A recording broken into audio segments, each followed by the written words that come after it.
అజ్మల్ గారు నమస్తే సార్. నమస్కారం అండి. సార్, మనకి విజయవాడలో అందరికీ తెలుసు తెలుగుదేశం పార్టీ, వైసీపీ నువ్వా నానంటూ పోటీ పడేవి. కానీ రాజధాని పుణ్యమా అంటూ కాస్త వన్ సైడెడ్ అవ్వాల్సిన ప్రాంతం. కానీ అక్కడ తెలుగుదేశం నిలబడకుండా సుజనా చౌదరి గారు విజయవాడలో ఒక ఒక సీట్లోంచి నిలబడుతున్నారు. అసలు వారి గెలుపు అవకాశాలు ఎలా ఉన్నాయి? బీజేపీకి అక్కడ గెలిచేంత సత్తా ఉందా, లేదా ఇది కేవలం సుజనా చౌదరి గారి సత్తా మీద ఆధారపడి ఉందా? ఎలా చూడాలి సార్ ఈ మొత్తం వ్యవహారాన్ని? మామూలుగా అయితే బీజేపీ పొత్తులో లేకపోతే బీజేపీకి పెర్ఫార్మెన్స్ చేయలేదండి ఆంధ్రప్రదేశ్ లో ప్రస్తుతం ఉన్న పరిస్థితులు. అయితే అక్కడ పొత్తులో ఉన్నారు కాబట్టి టీడీపీ ఎప్పుడు పొత్తులో ఉన్నా విజయవాడ వన్ టౌన్ పొత్తులో ఉన్న భాగస్వామి పార్టీలకు పోతా ఉంది. గతంలో సిపిఐ అలా కమ్యూనిస్టులకు ఇచ్చారు. తర్వాత 2014లో కూడా బీజేపీకి ఇచ్చారు అలాగనమాట. ఇప్పుడు మళ్ళీ బీజేపీకి ఇచ్చారు. పొత్తులో భాగంగా కేటాయించారు. ఇక్కడ మొదటి నుంచి కూడా కాంగ్రెస్ స్ట్రాంగ్ అప్పట్లో. తర్వాత రోజుల్లో ఈ వైసీపీ వచ్చిన తర్వాత వైసీపీ స్ట్రాంగ్ అయింది. కానీ ఎప్పుడో ఒకసారి పొత్తులో ఉండగా సిపిఐ నుంచి ఒక ఆయన గెలిచారు. అంతకుముందు ఒకసారి గెలిచారు అంతే. తర్వాత టీడీపీ అక్కడ గెలిచిన దాఖలాలు లేవు. కానీ ఆ సీట్లో సుజనా చౌదరి గారు బీజేపీ తరపున నిలబడటం అనేటువంటిది సాహసం. సాహసం మాత్రమే కాదు, దుస్సాహసం. అయితే విచిత్రంగా అందరూ అనుకున్నది ఏంటంటే, సుజనా చౌదరి గారు ఏంటి ఈ సీట్ ఎంచుకున్నాడు రా బాబు, ఇక్కడికి వెళ్ళి నిలబడుతున్నాడు ఏంటి, ఏకంగా 2 సార్లు రాజ్యసభ చేశాడు, యూనియన్ మినిస్టర్ చేశాడు. అసలు ఈ రెండు కూడా గ్రేట్ అచీవ్మెంట్స్ అండి. యూనియన్ మినిస్టర్ అంటే మాట్లాడండి, దాదాపు 30 ఏళ్ళు 40 ఏళ్ళు అధికార పార్టీలో ఉండి క్రమం తప్పకుండా గెలిచిన వాళ్ళకు కూడా దక్కని అవకాశం ఈయన దక్కింది గతంలో తెలుగుదేశం పార్టీలో ఉంది.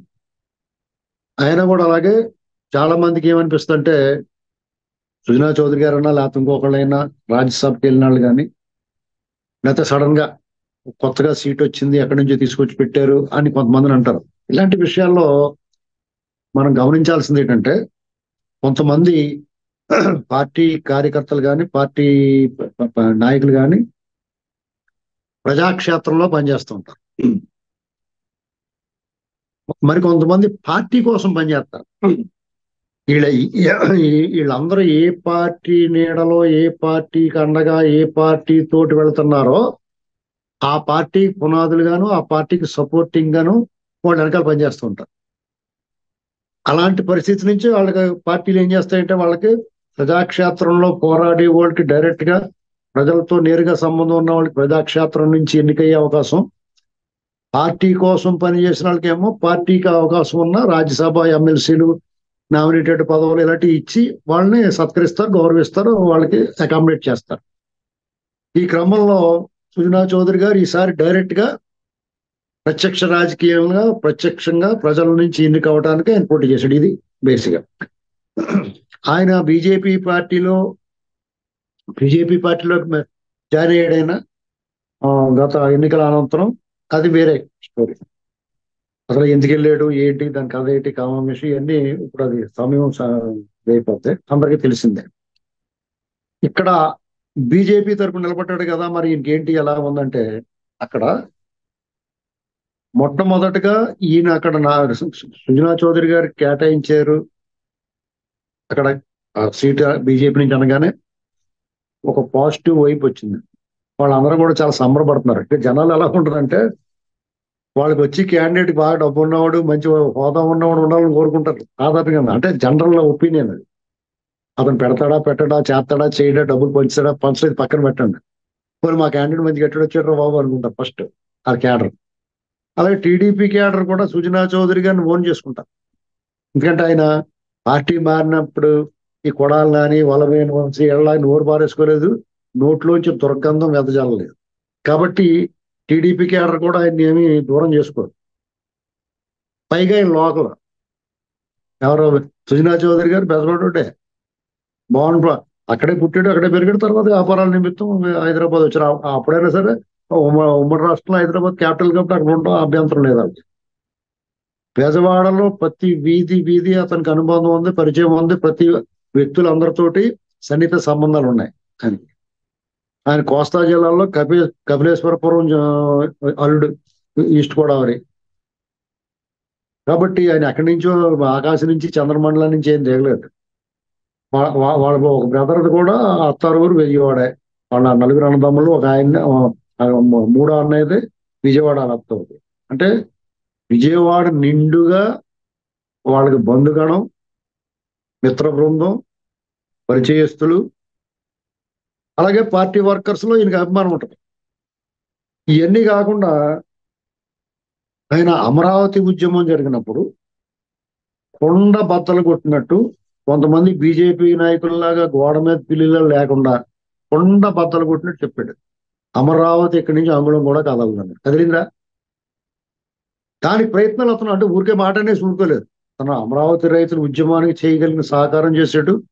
ఢిల్లీలో వాళ్ళకి ఎవరైనా కలవాలనుకున్నప్పుడు తోడున్నాడు. కోర్టు కేసులప్పుడు ఆయన ఆదుకున్నాడు. వాళ్ళందరికీ సపోర్ట్ గా నిలబడ్డాడు. ఆయన చేయగలిగిన దాన్ని మించి చేశాడు. ఇవన్నీ గమనిస్తారు ప్రజలు. అయితే అమరావతి ప్రజలకి వన్ టౌన్ కి సంబంధమైన భూములు ఇచ్చిన వాళ్ళు ఉండరు కదా అంటే ఆ వ్యక్తిత్వాన్ని గుర్తిస్తారు వాళ్ళు. ఇతను మన మనిషి, మన కోసం ఫైట్ చేశాడు కదా. అమరావతి రైతుల పట్ల ఓన్లీ అమరావతి ప్రాంతంలోనే మన రాష్ట్రం అంతా ఉంది. రాజధాని పట్ల ఒక రకమైన సెంటిమెంట్ ఉంది, కనపడకుండా అంతర్లీనంగా ఉంది, అంతర్వాహినది.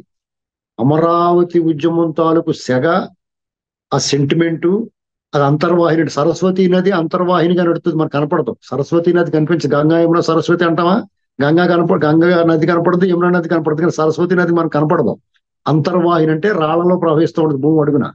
అలాగే అమరావతి ఉద్యమం, అమరావతి సెంటిమెంట్, రాజధాని సెంటిమెంట్ అనేటువంటి అంతర్వాహిని. ఇది అక్కడ ప్రజల్లో కూడా ఉంటుంది.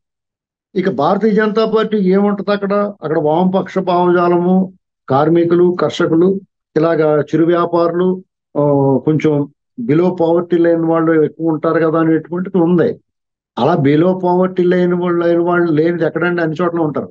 వామపక్ష భావజాలం లేనిది ఎవరికైనా, నాకు కూడా ఉంది, ఎందుకు ఉండదు, అందరికీ ఉంటుంది. కానీ ఆ వన్ టౌన్ ఏరియా అనేటువంటిది ఒక ప్రత్యేకత ఉంది. కానీ అక్కడ వైశ్యులు ప్రాధాన్యత, చిరు వ్యాపారుల నుంచి కోట్లాది వ్యాపారం చేసే వ్యాపారస్తుల వరకు వన్ టౌన్ అడ్డా.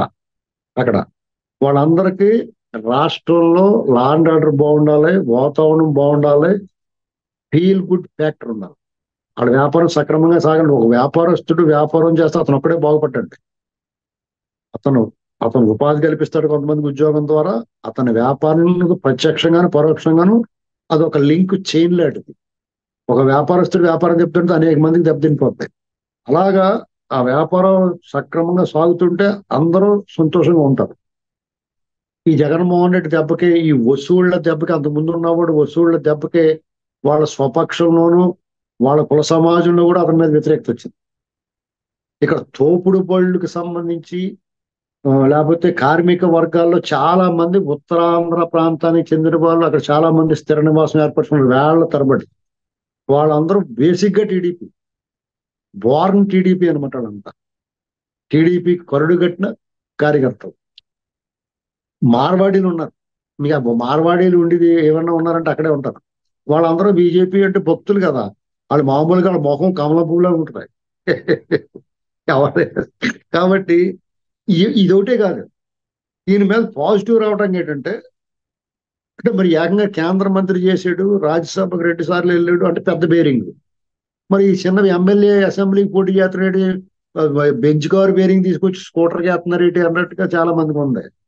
ఈ బేరింగ్ ఫ్లెక్సిబుల్ అంటే మల్టీ యూజ్ ఉన్నదన్నమాట. దేనికైనా వాడేసుకొచ్చి బేరింగ్ అటువంటి ఇతను ఈయన చౌదరి గారు అక్కడ వన్ టౌన్ నుంచి గెలిస్తే ఖచ్చితంగా మంత్రి అవుతాడు. కూటమి గ్యారంటీగా అధికారుల కోసం, అందులో నో డౌట్.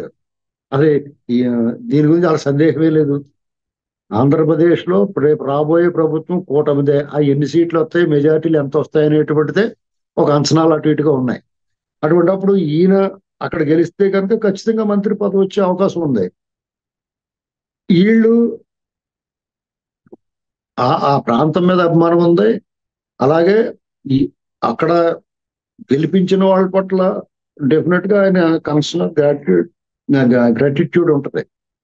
ఇలాగా వీళ్ళందరితో ఆయన కలిసిపోవటమే కాకుండా ఆయన ఏం చేస్తున్నాడంటే చాలా మంది ఆయన బంధుగణం, మిత్ర బృందం, విజయవాడలో వేరే ప్రాంతాల్లో ఉన్న వాళ్ళందరూ కూడా వాళ్ళ వాళ్ళ పరిచయస్తులందరినీ పట్టుకుని వాళ్ళని రిక్వెస్ట్ చేసి ఈయన గెలవాల్సిన ఆవశ్యకత చెప్పి, ఇప్పుడు 1 టౌన్ లో ఉన్నారు మీరు, 2 టౌన్ లో మీ ఫ్రెండ్స్ లో బంధువులు ఉంటారు కదా, వాళ్ళందరూ వచ్చి "మరి బాబు ఈయన గెలిపించాలరా బాబు" అని చెప్తున్నారు. ఒకవేళ మీరు వేరే పార్టీ అయినా సరే. అలాగా ఆ ఆయన ఉంది. ఈయన ఏం చేయడంటే లోకల్ మేనిఫెస్టో, ఒక ఎమ్మెల్యే వాళ్ళ పార్టీ తరఫున ఎమ్మెల్యేగా పోటీ చేసేవారైనా ఎంపీ పోటీ చేసి వాళ్ళ పార్టీ తరఫున మేనిఫెస్టో ఉంటుంది. అలా కాకుండా ఎమ్మెల్యే పర్సనల్ గా కొన్ని అతని పరిధిలో ఉండి కొన్ని చేయగలుగుతాను అంటాడు. అది ఆకట్టుకునేలా ఉంది. ఇప్పుడు కొండ ప్రాంతం ఉంది అక్కడ. ఆ కొండ ప్రాంతంలో వాళ్ళ పట్టాలు ఇప్పించడం కానీ, వాళ్ళకి రోడ్లు వేయించడం కానీ, ఇలాంటివి కొన్ని. అది ఈయనైతే డెఫినెట్ గా చేయించగలడు అనేటువంటి కాన్ఫిడెన్స్ ఉంది. ఉం? అన్నిటికన్నా ముఖ్యంగా ఇతనితో కంపేర్ చేయడానికి అక్కడ లేడు ఇంకో లీడర్. అంటే ఇప్పుడు ఓ పుంజుని వేస్తున్నారు, మీరు ఇంకో పుంజు సరైన పుంజు లేకపోతే ఓడిపోతారు, ఆ పుంజు అనవసరం ఉంటా, పందిమే అనవసరం ఉంటారు. అలాగా ఈయనతో పోటీ పడినోడు కనపడట్లేదు నాకు. First point. కానాదేనో నేను అక్కడ ఎంక్వైరీ చేశాను, అసలు ఏంటి ఇలా చెప్పుకుంటున్నారో, ఇది కరెక్టా కాదా, ఏంటి పరిస్థితి అని కనుక్కుంటే వాళ్ళందరిలోకి రావడం కారణం ఏంటంటే చాలా మంది పెద్ద స్థాయి నాయకులు, ఇప్పుడు చంద్రబాబు గారు, లోకేష్ గారు, ఇలాంటి వాళ్ళు కొంతమంది, జగన్మోహన్ రెడ్డి, పవన్ కళ్యాణ్ పక్కన పెట్టేస్తే మిగతా నాయకుల్లో ఎమ్మెల్యేలకు పోటీ చేసే వాళ్ళలో ఈ రేంజ్ లో కేంద్ర మంత్రిగా చేసి అసెంబ్లీకి పోటీ పడ్డ వాళ్ళు ఎవరు కనపడతలేదు. దీనివల్ల అలా ఎవరైనా ఒకళ్ళిద్దరు ఉన్నా వాళ్ళని మించి ఈయన ఇమేజ్ ఉంది. అదొకటి వాళ్ళకి గర్వంగా ఫీల్ అవుతున్నారు. మా సుజనా చౌదరి మాకు అనేటువంటి వాళ్ళు ప్రౌడ్ ఫీల్ అవుతున్నారు. ఇది విచిత్రం. ఇప్పుడు సుజనా చౌదరి గారు ఆయన క్యాండిడేట్ గా రావటాన్ని వాళ్ళు ప్రౌడ్. మీ క్యాండిడేట్ అంటాడు, దాన్ని ఏంటంటారంటే ఒక రకమైన వాళ్ళకి అతిశయం కింద ఉంది అలా ఏంటి జనాలకి. ఇవన్నీ డెఫినెట్ గా ఆయనకి అడ్వాంటేజ్ గా మారుతున్నాయి. ఇప్పుడు రకరకాల లెక్కలే నేను అడిగాను. ఈ తోపుడు బళ్ళకి సంబంధించి నాకు ఇదివరకు నా దగ్గర పనిచేసినప్పుడు కొంతమంది అక్కడ చేస్తున్నారు. ఏంట్రా అబ్బాయి ఏంటి పరిస్థితి, కమ్యూనిస్టులు కదా మీరు అందరూ, ఏంటంటే ఈసారి చౌదరి గారు పడతాం ఓట్లు మేము అంటున్నారు.